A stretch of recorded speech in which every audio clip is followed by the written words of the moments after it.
the Salisbury Award for being the most meritorious mechanical engineering student, graduating 2012.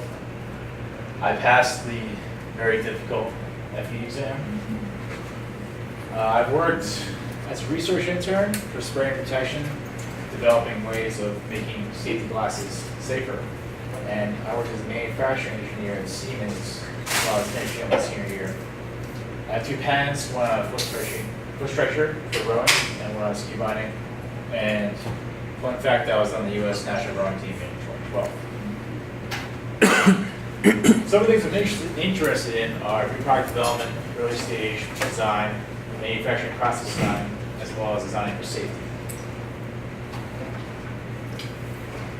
So what's a good designer? A lot of people, they try, but they're just not great designers. We're going to try to fix that in this class and teach you how to be a good designer.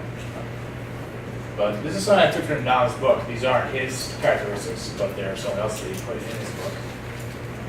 My favorite, which is why I put number 1, is everyone has to be a risk taker. If you take no risk in design, and if you don't dream big and think that your design can succeed, you might as well not design anything, because you'll never succeed. I'd be willing to accept failure. Everybody is going to fail at one point or another. I guess they'll learn to deal with that. The vast storage of knowledge is rooted in many fields. This is kind of the central part of the algorithmic design theory, where you basically pull upon things you've learned in the past and apply them to new things. You see commonalities in things, so you're able to take something you saw walking down the street. You say you saw a dry shaft on a car brake because the U-joints broke. You take that as something you designed and say, I need to make the U-joint stronger because the process is going to break. And you're able to consolidate large sets of data into critical sets of variables. I had 2 of my own. One is like you're not afraid to get your hands dirty. If you just sit in your cubicle all day and you never go out and practice engineering with your hands, you're not going to create many good things. You're just going to develop things theoretically. And a lot of times it's not going to work. And you have to be willing to adapt and change. If you hold onto your designs too closely and too tightly, you're not going to change them and you're stuck with that design. So you have to be willing to kind of change the design to make it better. As you see better things. The question is, can we teach you how to design? And I think we can. So we're going to try to do that today.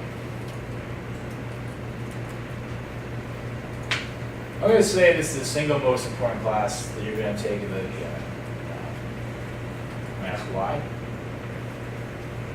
At WPI and most other engineering schools, the core classes you take in engineering are mostly analysis, stress analysis, static systems, heat transfer. All those classes teach you how to analyze and already develop systems. What we lack in engineering education is on the synthesis side. I'm going to do data design. All right. Come on, can't see you. 1, 2, 3, 4. How many of you learned how to design during your design in QP? You learned the theory, a new method of design. You did? What you learn? Okay, all right. So you learned action design. So we have one person out of all of you who learned a new way to design during your MQP. It's not very good, right? If you do design MQP, you should learn how to design, how to make yourself better designer. Capstone design projects. Did anybody even design anything in a capstone design project? I took one. I designed a little B-pillar for an automobile. Didn't really do much. I put a piece of carbon fiber in it. That was the extent of my design process. Kinematics. Kinematics is a great class. You learn a lot about how to design specific things. But you can only apply those methods into solving, linkages, gears, cams. That's all you learn. You can't take those and apply them to anything else. Well, you should code. You can't. It's not as broad as axiomatic designs. And thermofluid design. That's another required class at the API. I didn't really learn how to design anything in that class at all. All I did was analyze systems. You guys. That was my experience. And lastly, I want to say that good analysts are a dime a dozen. You go to any company, and it's filled with analysts. All they do is analyze, they do SolidWorks, CAD jockey stuff, figure out what's cheaper, what's faster. That's not real engineer. Real engineers can synthesize, and they're rare. You'll see very few real engineers who can make new products, new devices, make a process better. And that's how you keep your job and get your jobs. A lot of people are against axiomatic design. I was in class last night, and I got into about a 5-minute long argument with somebody over the merits of axiomatic design. What's important to note is that Nam started axiomatic design just by writing down how he designed. And he obviously improved upon that and wrote a lot of mathematical models and different matrices to help you become a more scientific designer. But originally it was just how he designed, how he thought. He always thought functions first, then meet the function design parameters. So he wrote it down. Don't be intimidated by this. Everyone sees this and they see a lineage. Look at that. It's hard. Nobody wants to do this. Do you want to do this? Do you want to do this? No? Do you want to do this? No, right? It's hard. Look at these numbers. I don't want to do that. Axiomatic design is the two axioms. The independence axiom and the information axiom. All the other stuff is just so you can apply them easier. Axiomatic design will not limit your creativity or slow you down. If you do it right, it will speed you up. So many times people go down the wrong path, don't have a method for analyzing their designs, don't have a method for synthesizing new designs, and they get stuck. If you just apply axiomatic design from the beginning, you'll be better off, you'll be faster. If you still don't want to use axiomatic design, put it in your toolbox. Use it as an evaluation tool to evaluate designs you come up with. Give us the opportunity to say, you know, I have all these designs, but this is the best design of all of these. Like, you know.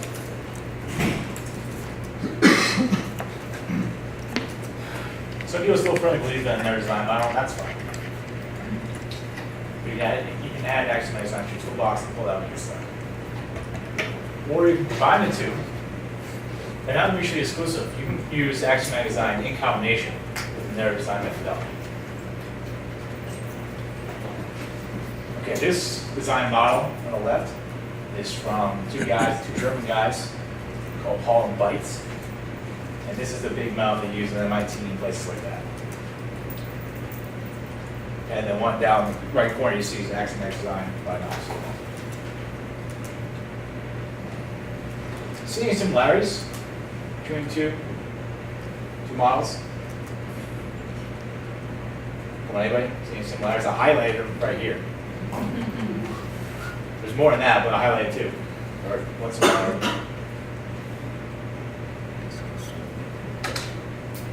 All right, in both methods, there's a task clarification stage. Paul and Beitz have it here. Task, clarify task, elaborate the specification, create specification. And they also have a little feedback loop here so you can go back up and do it again. Nam has cities and customer needs. Same thing, you just put in a little bubble. Anybody else? There are several other similarities between the two. Mr. Hassan, do you see any similarities? The FRs in the center of that column there? Isn't here? Yes. Yeah, that's right. So this is the concepts. A lot of people think of that as upper level functional requirements. And here we have functional requirements. So it's good. Anyone else? The feedback loop that's where it's sort of more seems to be a bit more intensive in the Paul Betzler seems to be similar to the zigzagging in the axiomatic design. Hoping someone will bring that up. Yeah, you see how there's different levels of feedback in this one? And there's different levels of zigzagging in the FRs and DPs. Who can tell me how many steps there are in both of them? All I gotta do is count. It's pretty easy. Who said three? Three. There are three in both, right? So that's pretty similar, right? Anything else?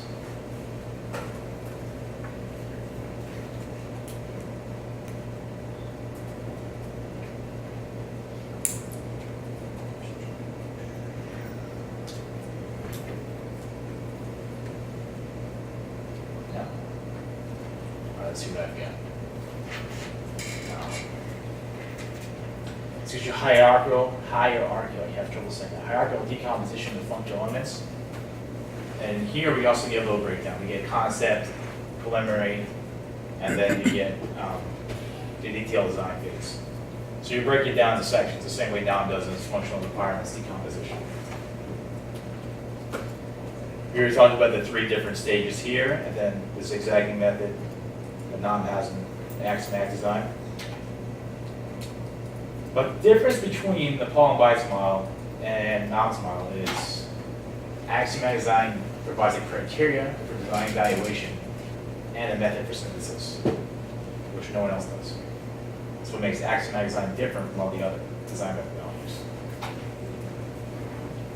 Before you can analyze the design you created, you gotta make it first, right? And before you can synthesize the design, you have to understand the problem. Now both Nam and Paul and Bites put together a little kind of task clarification stage where you gather specifications, better understand the task, understand customer needs.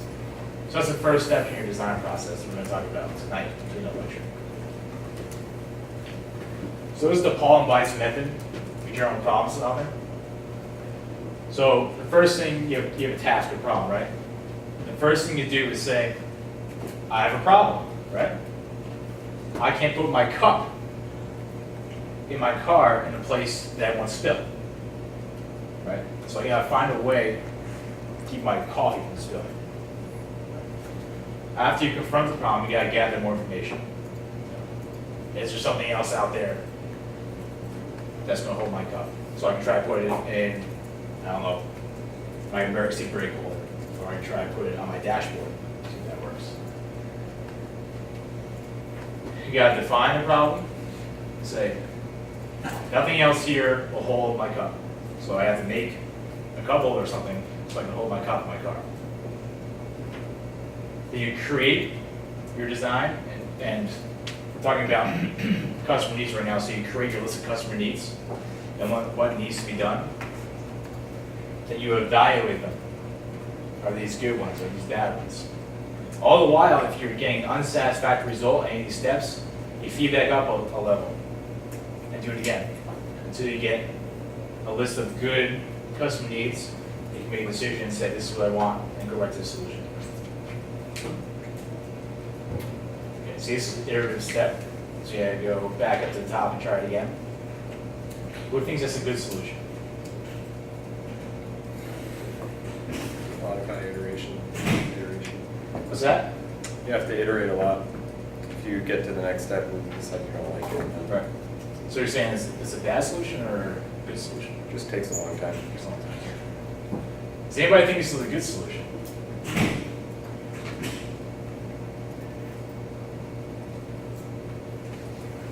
Does anybody have a voice, or are you guys all sick? Talk a little bit. All right. Iteration. A lot of people think the less you iterate, the better you are. The first, if you can come up with a design the first shot, that's great. Then you iterate it on. My initial design is the best thing ever. That's not what people think. That's not the way it works.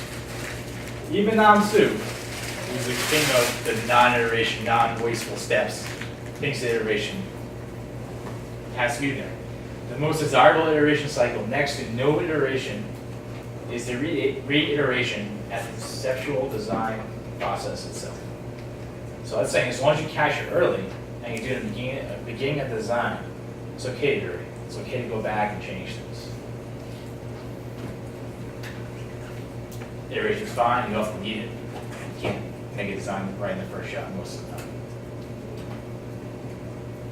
Don't be afraid to fail. You're going to screw up at some point. But recognize your failure and fix it. Don't just keep going. And don't hold on to your stuff too tightly. You know, if you're wrong, don't be afraid to start from scratch. Look at your problem from your perspective. All right. Customer needs and product design. Does anyone here work in the product design and product development kind of field? How do you do? So can you tell me some major ways that you would gather customer needs for new product development? Sit them down and ask them. All right. That's one way. Yeah. You can also do surveys, look at the market, those kind of things, right? Look at their customers, Their customers. yeah, Yep. see what they want. Because I did a redesign this past summer, and one of the biggest things was take the old one, the old product, and try to upgrade it, make it better, make it more customer friendly. So what you're saying is you ask customers maybe what's wrong with your current design, and you modify your current design to create a new design to better fulfill those customer needs. There are a couple of ways to go about customer needs to determine your customer needs in product design. First is the market approach. Where is the market going, right? Where the market's going, I'm going to go. I'm going to make a design that goes there. So based on demographic analysis, I want to make a car, I want to sell it to early 20-year-olds. What do they care about? They want it to be cheap, they want it to be fuel efficient, they want it to be colorful, they want it to be easy to clean, easy to take care of. Market trends. What are people buying? People are buying smaller, more fuel efficient cars, right? No one's buying big trucks anymore. All it's construction workers, right? And they're based on existing products for the most part. When the iPod came out, it's like, wow, look at this iPod. Everyone's buying this iPod. That's great. So we're going to make more of these devices. We're going to sell millions. They did. They did all right. Then you have technology push. And that's when you have something, you create the new widget, new best thing ever. You think this is the greatest thing ever made. But how am I going to use this? I got this new metering device for this super fluid. But I need to sell it somehow. I need to make a product with this that people are going to want. Right? The problem with this is slow. You've got to develop this new technology. And then it's risky. You got this new technology you invested millions of dollars in, and you have nowhere to use it. It's not a good way to do things, right? And then user-centered design. Who's heard of user-centered design? Nobody has heard of user-centered design, really? Not a single person. User-centered, you've heard of it, right? I've heard of a lot of different things. Yeah. User-centered design is like the hot topic in design right now. Everyone's doing user-centered design. Anybody heard of IDEO, Dave Kelly at Stanford? That's this big thing, design for people. It comes from findings in the field. It's not necessarily based on existing products. It's kind of what people want. It comes from observing individuals or small groups of people. 4 or 5 people, that can be a group. You know, you take 4 or 5 20-year-olds, watch them drive around, see what they do. You notice that they tend to, you can just watch them, you notice that they tend to look at smaller, faster cars, they look at bigger, like Humvees, that kind of thing. So it's more centered on individual people, individual wants, and that's kind of where our design is going these days. That's my favorite. Design for me. You know, I'm a person. I want things. I want something that's going to make my feet, I don't know, fly up my feet. So you can make it. This is how I develop the 2 patents I have. I want a rowing foot stretcher that's going to allow my feet to rotate so my hips don't hurt. And I made it, and a lot of people liked it, so I got a patent on it. I might try to sell it. Sometimes great ideas like this come from yourself. You can be the most important user of it. Design often requires a bunch of these together. You know, if the market is going away from something, you're not going to put something out in there. Nobody would, in their right mind, would make a cordless CD player up there, right? Be the same. We would sell anything. In the manufacturing process, it's often a little times easier to clarify your task, because usually your boss comes to you and says, I need you to do this because my boss says to do that. At least that's the way it was when I worked overseas. I would get my boss would call in, I need you to make this cheaper because we need to. And that would be my task. you gotta determine what exactly needs to be accomplished, right? Sometimes your boss tells you, I need you to make this cheaper, but he doesn't tell you exactly what needs to be done. I need you to make this cheaper because materials costs are going up, so I need you to use less material. I need you to have less waste, right? So you gotta determine exactly what needs to be done.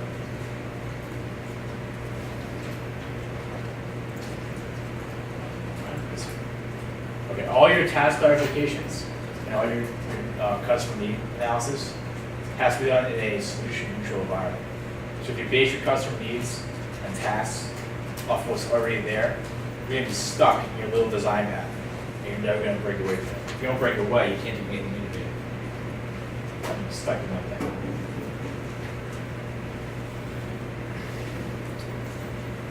That's probably just wrong.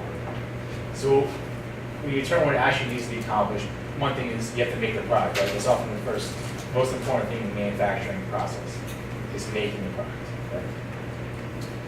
Two big ones are reducing time or reducing cost. Those are big in manufacturing. Time is money. A lathe operator could be worth, his time could be worth up to $150 an hour. So you're reducing the amount of time that he spends making that part. Well, it's just wasting money. You have to determine any constraints. Constraints are different from requirements. Requirements are going to have some kind of physical thing attached to them, where constraints are just going to be kind of checks you put in design to make sure you don't cross any boundaries. You want to separate this two as early in the design stage as possible between constraints and requirements. And they can often switch, so you can have constraints become requirements. Some common constraints are, you gotta make it as fast as before, it has to be as cheap as before, and the product can't lose any of its performance properties. So we're doing an exercise. I want you to break into groups of 5. Go.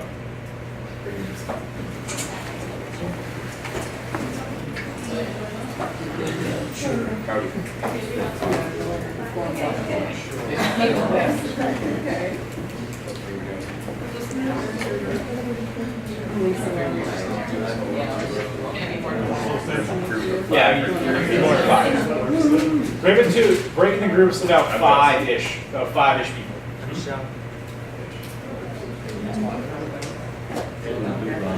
You can move around. We're gonna stay in groups the whole class, so you can move your desks together. I know. Kind of deal. I don't know. It's designed, you gotta get close, you gotta be together. You can't design by yourself, but you can when you're designing to be better design with people. I could win any team here.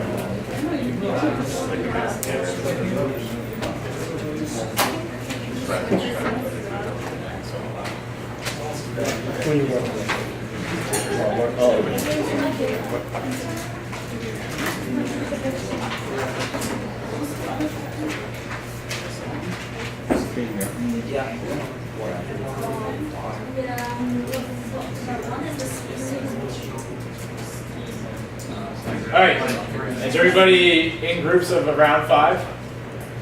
Good. Yeah, everybody? All right. I'm gonna give you 5 to 10 minutes, and I want you to determine the customer needs or task to make this part.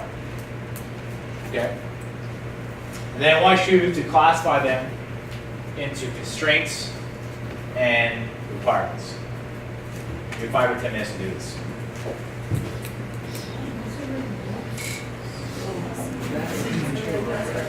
So like, why would there be that part? No, how are you gonna make the part? Your manufacturing process. How we're gonna make it? How are you gonna make the part? The requirements are.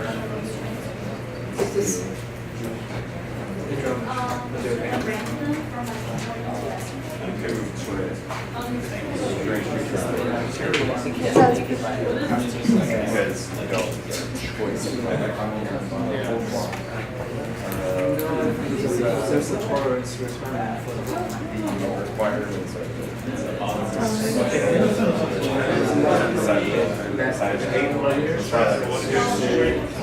Does everybody know what they're looking at first off? It's a block with a hole in it. Right? It's a square or a rectangle, and it's got a hole. And the hole has to be this surface finish, just RA. Alright? It's pretty smooth. You don't know RA. It's pretty smooth. This is pretty standard. 125. Pretty standard surface finish. It's pretty smooth. I'll give you more info on that later.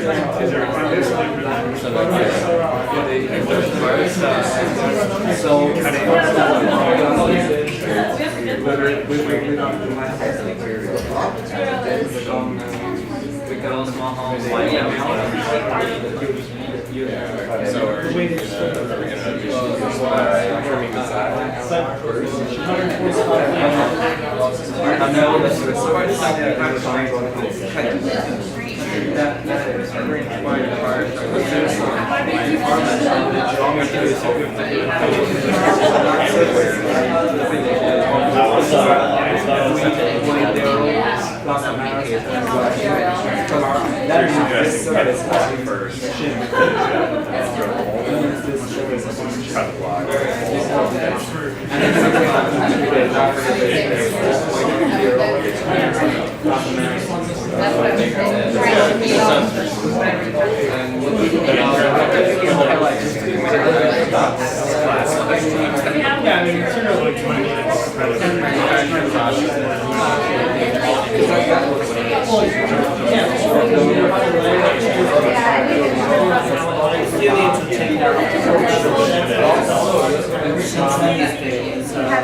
Like, do you want that?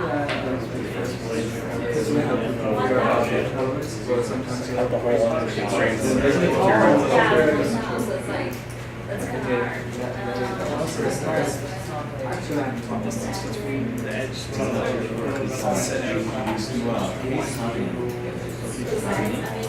I should say the part is an inch. And, yeah, you just not an inch.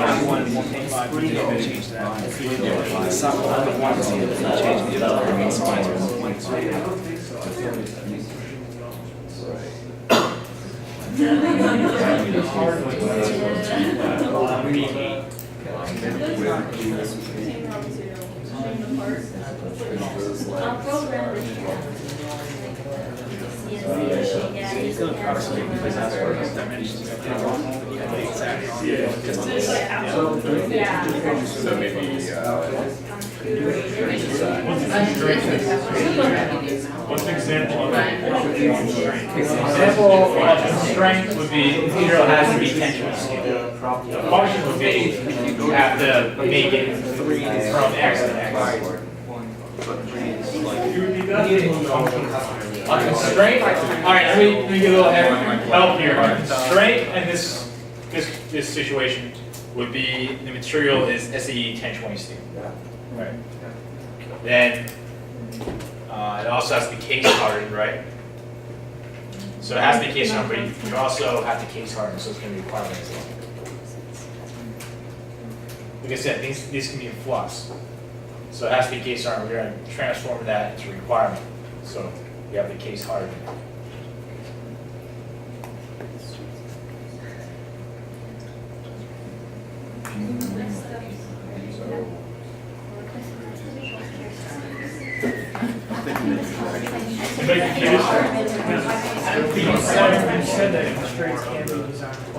Yeah.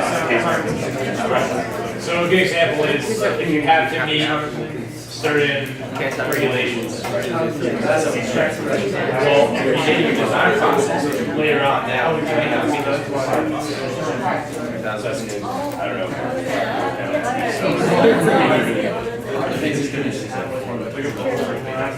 we have problems. this whole materials thing. Rather than the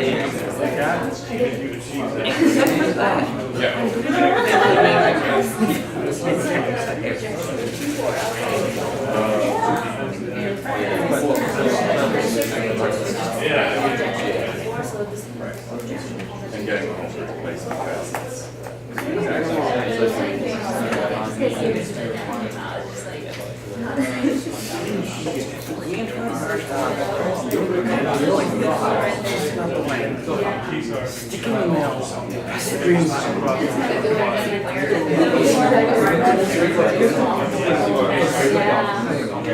Alright, don't get hung up on categorizing if you're having trouble, because it's really not that, it's more important to get to the functional requirements than it's I'm not. sorry, it's kind of, what's your name?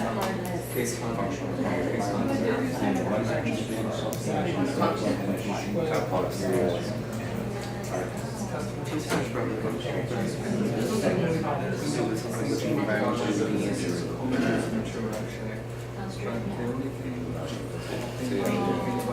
Alright, does anybody want more time?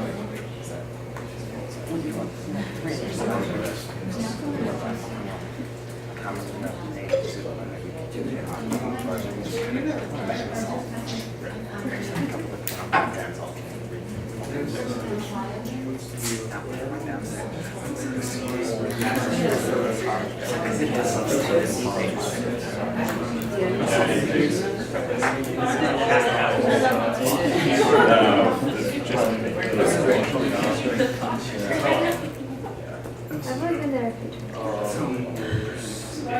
So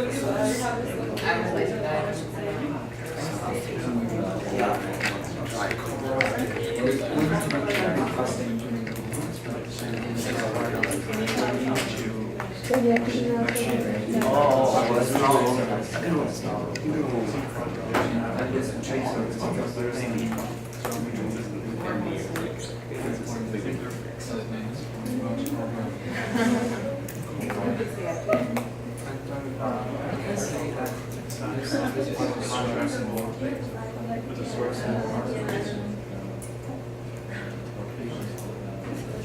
Alright, looks like everybody's pretty well done by now. So, we're gonna go through some of the customization guides, the tasks that you created.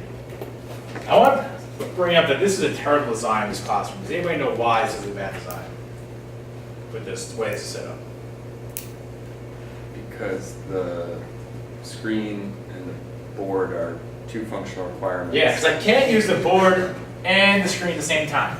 So I want to write things now, but if I write them over here, people over there can't see them. And if I lift the screen up, then we're not going to have the drawing anymore, right? So you guys probably avoid this. This is bad. Whoever designed this did not know what they were doing. So we're going to lift the screen up, and we're going to write on the board, and hopefully you'll be able to see the line.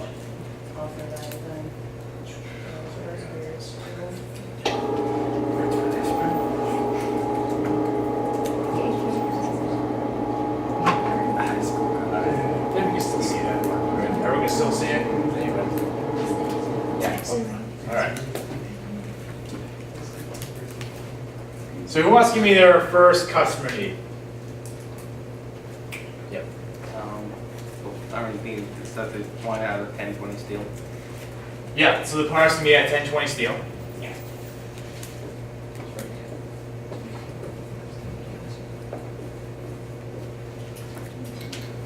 So what else?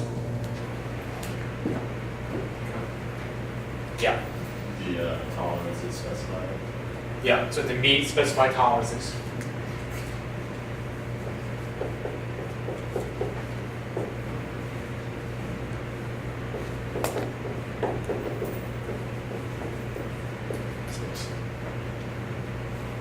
Yeah. Service finish. Service finish.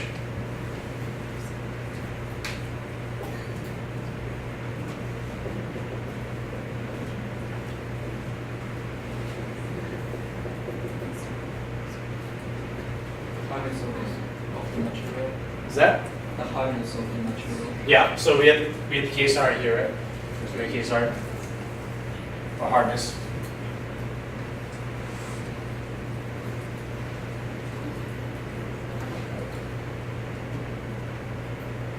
Everybody else come with anything else good? Geometry? Yeah, geometry's good. It's gotta be a rectangle, right? Yeah, a rectangle. What's that? Oh, you just said tolerances on there. Oh, well, tolerances and geometry are different, right? Yep. It's gotta have a hole. Got a hole. That's the word.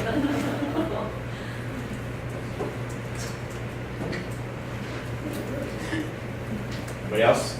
You got any good ones? Be afraid to take a risk. Like I said, you have your risk takers. They can be dumb. Some of the dumbest ideas have turned into great ideas, like post-it notes. Mine, you carburize is simple. What's that? Carburize it, Carburizing? yeah. All right, we have the hardness. Oh, Okay. So carburizing, that's of the design parameter, right? That's a specific thing. Yeah. Even though we did put case hard here. We said try to put hardness over there. All right. Anybody else? Some tolerance. Tolerance, we already have tolerance, but thank you for speaking up. Color. What's that? Color. The color? Yeah, we can make a color. It's gonna be steel color. You can analyze it, blue or something. Yeah, you could. Steel color is customer need. I want it to be steel color. And I want it to be blue. So I tell you.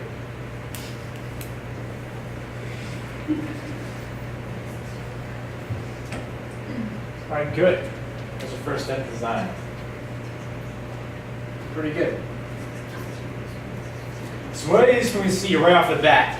We're going to make into requirements. But what are we going to make into constraints? So a constraint would be the material. Yeah. You have to use 1020 steel. Boom, constraint. This is a constraint. I'm going to put a box around it. 1020 steel is a constraint. Surface finish? Surface finish. It determined what speed to feed you use. Okay, we're going to put a constraint around that. What type of end mills you use. Yeah.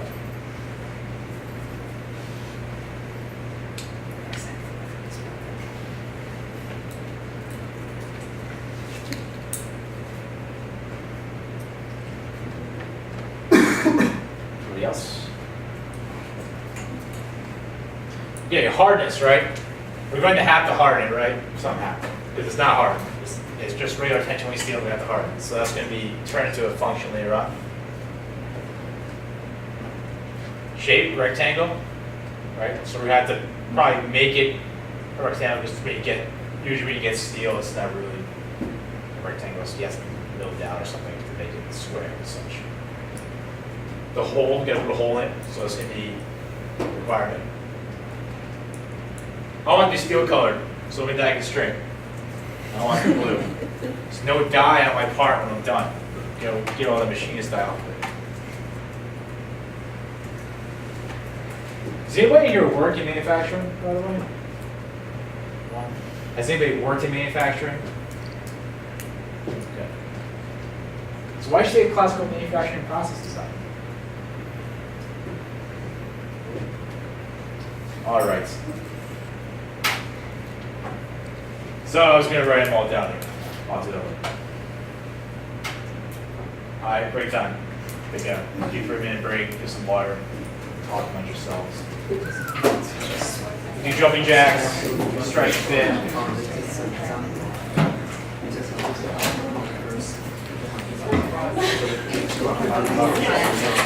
It's